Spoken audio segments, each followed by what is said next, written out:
Hello, everyone, and welcome to Burn the Ship, the podcast that helps entrepreneurs go all in on their business, and we introduce them to professionals that can help them to do so. Today, we have a very special guest. Derek, how are you doing today? I'm doing great. Thanks for having me. Of course, of course. Go ahead and introduce yourself and the name of your organization.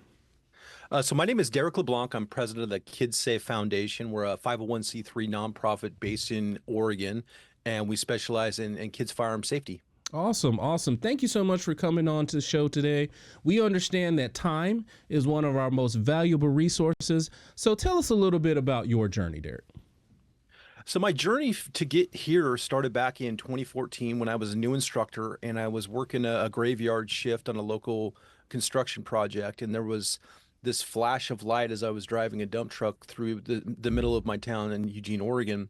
And there was like this flash of light, and there was like a voice that I heard that it said I had to protect the kids. And I didn't know if I was hallucinating, if I had too much Red Bull, but what I later figured out is this was the universe speaking to me. And so on that morning, I got off work at 6 a.m. I slept until about 8 a.m. and then I woke up and I was possessed. I started looking at what did that mean? And so I started looking at programs. There wasn't one that really met what I wanted to do. I started to develop my own program. So it took about 2 years to develop our program, and we became a nonprofit in 2016. Now we reached over 30,000 kids and going on 10 states and taught them, life-saving skills if they ever put in a dangerous position. Now, was it one of those things where as you were growing up, because I'm trying to set up the foundation in the background, were you familiar with firearms? Is it something that you just figured out this is the best way? Tell us a little bit about your history with that. So I was a new instructor. Basically, what had happened is back in 2013, I was involved in a violent encounter where my gun was actually used to save my life. I was unarmed at the time. I was put on. I found a guy. He was inside my vehicle, and we went hands on and went to the ground. But I was unarmed, and that was a very terrifying time for me because I didn't know if he had a weapon, a needle, a knife, or anything that could hurt me. And so I called for my girlfriend at the time to get my gun, and so she finally came out about after 10 minutes of me struggling on the ground with this guy and pointed my gun, and he gave up, and we called law enforcement. And so from that, I became an instructor. I've been shooting my entire life. So I lived in rural Oregon, and so I started shooting at a young age. I've always been around them. It was just that encounter that put me in a position to kind of go where I am today. And so as much as it was a scary encounter, it was actually something that really changed my life, and it's changed the life of many people around the country. And so I'm very, very thankful for that. Awesome, awesome. Thank you for sharing that background story. Now let's talk about the organization in itself. I know it was the flash of light, and then you heard it in your subconscious that you have to get out there and help people. Was that the event that made you say, I'm going to burn my ship and go all in on this? Or was there something else that happened that made you say, let's create S.A.F.E and go forward from there? Well, I think that was kind of part of it. Obviously, I had to start somewhere. I had to crawl before I could run. What burned the ship for me is, and when I went full in was during, during COVID. I left corporate America in 2020 and to chase this full time, because before I was working a full-time job in corporate America, and then I'd be doing my traveling and my training and everything like that and running the nonprofit on the side. And so, it made for very, very long weeks and not a lot of vacations, but it was something I had to do to get myself in a position where I could be here today. And so I basically doubled down on myself and bet on the work that we were doing. And it's been a challenge, obviously, like we all have struggles as entrepreneurs, but it was the belief in what I was doing and the work that we were doing to, better society that kind of pushed me forward. And that's why I'm thankful to be here is to share this message with people. If people are watching this podcast, like it's never too late for you to start, and if you have, I don't know what your calling is, you might have something it's important to you that you would love to see become a full-time passion and your livelihood. Just start with that first step. And that's what I did for me, is that I started with that first step, and then I built and I kept building, and I kept, demoing. I kept, working on the process, and to where now I have a finished product, and it's been a lot of work, and it's, something I'm really, really proud of, so I'm glad to be here. Yeah, so let's talk about it now. Tell us a little bit about the programs. Tell us a little bit about the services you're providing. Go ahead and paint a good picture on the canvas so the people that are watching understand what you're actually doing. Tell us all about it. So we offer firearm safety classes in either local police departments or in schools or Cabela's or Bass Pro Shops. And currently, this is important for the audience to know, is we lose 1 to 2 kids per day across the country to an unsecured firearm accident. And I have a hard time calling it an accident. It's more negligence. Is why did that kid have contact with a firearm? And why was that kid not properly educated? So it's as adults, as parents, we have a stake in the safety of our kids by making sure that we're doing everything that we're supposed to be doing. And this is obviously, the numbers are way up in urban environments, and so the goal is to just normalize this conversation and make sure we're having this conversation, and make sure the kids know what not to do. We're also talking about online safety. We're talking about video games. We're talking about Nerf guns.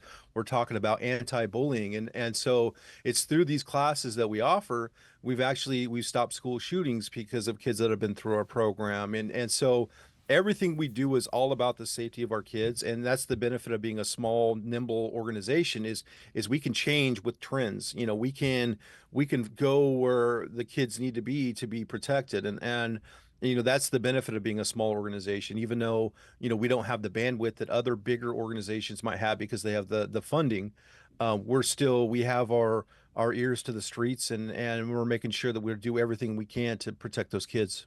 As far as the classes and the education that you're providing, is it a geographical area you're focused on where you're helping people in your community there in Oregon, or is it where you're taking this thing all over the country? Tell us a little bit about where you're helping the people. So currently we're going into 10 states now. We're trying to get the funding together to go nationally with our program. We have the curriculum already trademarked and copyrighted and ready to go. It just comes down to funding. And so currently we're pretty heavy on the West Coast. We do Oregon, Washington, California, and then we travel to the Midwest as well. So we go anywhere. Obviously, we love to have sponsors that can cover our costs to help us. But it's good, really great PR for your companies, right? Because you're investing in an organization that's directly impacting the safety of your communities, and so that's something that we always kind of, as a good selling point to your audience, is an investment in us stays in our program and helps us do the work that we need to make sure that you don't read about these kids in the newspaper. And I get tagged every day about some kid that gets hurt, and it breaks my heart because I just want to save them all, Mm-hmm. and I work very, very hard to do so. But I just can't get there yet. And that's where I need help. I need support. And I know it's something that it can be a polarizing topic, but it really doesn't need to be. Mm-hmm. Because ultimately, if we could just, just have an open mind for a moment and think about, at the end, like the end game is to make sure that that kid is protected. And so it's whatever route we take to get to that point that's important. And so we like to think that we do have viable solutions that, if given the opportunity, will help make a difference in this country. And we're going to keep pushing forward. Yeah, can you please give me a tip based off a scenario that I'll share? Let's just say I do have a gun at home and I do have, smaller children under 10. What would be a tip for me to best secure my firearm, or a tip so people that are watching that you can share with us about that situation? So secure storage is really, really important. And so the boxes that we like are made by Vaultec. They're one of our title sponsors. And so it's very intuitive. It's easy to use. I can get into it in less than a second. And it's very, very common for me to hear, I need to be able to get to my gun. Mm-hmm. And it's always the people that don't want to secure the gun. They always say, I have to be able to get to my gun. And my response is always, do you have to get to that gun so quickly that your 4-year-old could get hurt with that gun? And that's when that light bulb goes on. And I think the most important thing is just making sure that when that gun's, if like you have a gun for like concealed carry or home defense, is when that gun is not directly in your control, like on your person, that's when it goes in that form of secure storage. Plus, let's educate our kids. It's really, really important that like I use the analogy all the time, the hot burner, right? You tell your kid not to touch that hot burner. What's the first thing they do? Yeah. The first thing they do is they'll touch that hot burner because that's how they learn. Unfortunately, they learn through trial and error. And with the burner, they can recover from that. With a firearm, it could be either life altering or fatal. And so that's what we're trying to prevent. Yeah, thank you so much for sharing that, because what I wanted to do is try to paint a good picture for the people that are watching. You have the education on how to prevent some of these things, and I appreciate you sharing that particular tip. Now, as you have been going, you said you worked in corporate, you went out and you have started the nonprofit, and I am confident, Derek, that you have acquired and nurtured some business skills that have helped you to be successful. Do you mind sharing with the entrepreneurs that are watching today a couple of those things that have helped you to be successful and that could possibly help them on their journey? Yes. So these are really, really important things that I've learned over the years is obviously budgeting, debt, debt to income ratio, super important because, us being a successful nonprofit, we're be able to really maneuver in shallow waters, if I'm using the ship technology or analogy, excuse me. Mm-hmm. Because we pay cash for everything. We have no debt. We have, so we're not beholden to anybody, right? And so being an entrepreneur is very challenging in the beginning because you got to generate revenue. And so it's really, really, it's common for people to fall in the trap of debt, which now they have to generate a certain amount of revenue just to cover that debt, which doesn't really necessarily move them forward. Another thing that a couple different skills that I've developed is writing. So I write a blog every week, and that's a way. And I've learned about website SEO from my SEO team. So I've been able to do everything I can myself because I can control the finished product, right? And that helps me expand my knowledge. Also helps friends. If friends are starting a business, I can kind of give them tips and tactics there. So writing, also video editing, like everything we do right now is on our cell phones. Mm-hmm. And one of the greatest cameras we have is our cell phone. So I've learned how to edit and do great photography and videos for our YouTube channel. Like our YouTube channel now, we're at 248,000 subscribers there. And we have 72,000 followers on our Facebook page. So and one thing I want to do is stress the importance of putting out a positive message. We work very, very hard to put out stuff into the universe that we want to see in return, right? It's reciprocal. And, it's really common for people to have, clickbait type stuff or, they post stuff for the comments or the likes or the shares.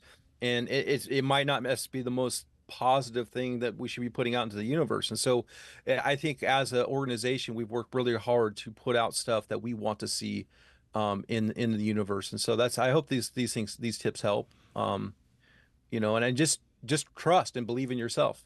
I think that's one of the biggest thing, and it holds a lot of people back is that fear of failure and knowing it's okay to fail, but it's how you deal with that failure that's really, really important. Because there's been many, many times I would just throw up my hands and say, hey, like I want to give up, right? It's really easy to give up, but then I look at the big picture and I look at how far I've come, and then I think to myself, I didn't come this far just to get this far, Right. and so that's why I always say I'm on a journey, not a destination, and that's the biggest thing I would impress upon the viewers here is you guys are on a journey, and it's not over until you either sell that business off, right, to someone else that's bigger because you have a great idea and a great concept, or you retire, right? So we just keep going.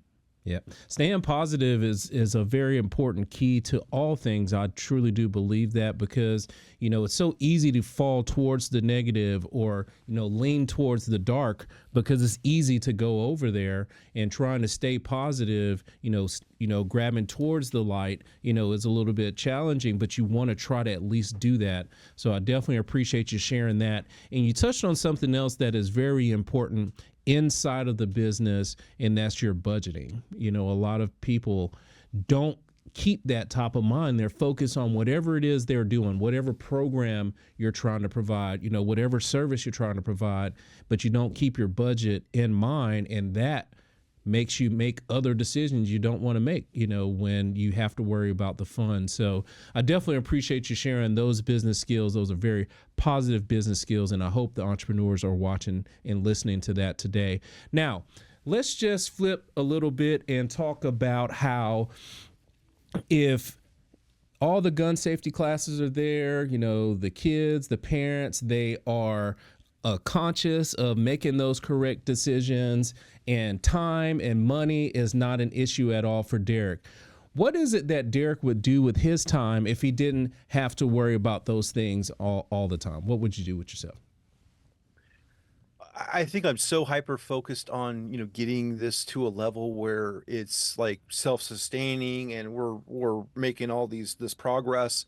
I think one of my biggest goals is to be able to train people to do what I do and then just sit back and watch. Mm-hmm, Like mm-hmm, I want to be in the crowd and I want to sit there and just revel in the work that I've done to get it to this point, mm-hmm. and have somebody else take the lead and just sit there and just be part of the crowd. I Okay. think that would be one of the greatest honors of myself, is because I've been doing all this. I obviously have a great board of directors that are very supportive, but currently, because of funding and where we're at, like I'm the chief instructor, right? So Mm-hmm, I'm the head mm-hmm. and the president and founder. So I think one of the things that I want to do is sit back and just maybe take a deep breath and kind of relax and let somebody else take the controls for a moment Mm-hmm. and watch. I think that would be really cool. Would you like to watch from a mountain cabin, a beach cabana? What would be that place you would like to watch from? A mountain cabin would be really great. Okay. Okay. Maybe someplace on my Starlink where Okay. I can watch, but yeah, I can't put into words how much it means to just to see the kids and see um impact that we make, and just the little handshakes that you get, Mm-hmm.